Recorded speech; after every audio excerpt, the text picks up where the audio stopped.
मर्दों इनाम देख रही है मैजिक वाली सरकार। अगर आपने मेरा चैनल सब्सक्राइब नहीं किया तो मेरे चैनल को सब्सक्राइब करना मत भूलिएगा और इस वीडियो को लाइक करना भी मत भूलिएगा। मुर्गा और मुर्गी की कहानी सदियों पुरानी। एक मुर्गा मुर्गी के पीछे भाग रहा था। अचानक मुर्गी ट्रेन के नीचे आकर हलाल हो गई। मुर्गा रोते हुए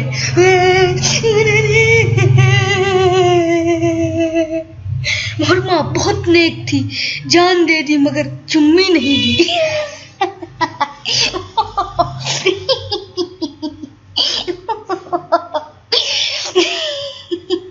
नो नो नो नो। आपने वो तो सुना ही होगा, चंदर मामा दूर के, सॉरी चंदा मामा दूर के बड़े पकाए बूर के। उसी के रिलेटेड आज मैं आपको बताने जा रहा हूँ। हमारा एक लौतार रिश्तेदार है जो कभी हमारी जिंदगी में टांग नहीं अड़ाता।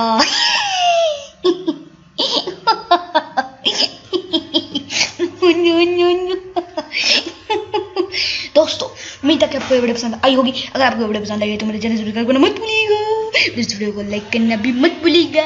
बहुत बहुत शुक्रिया।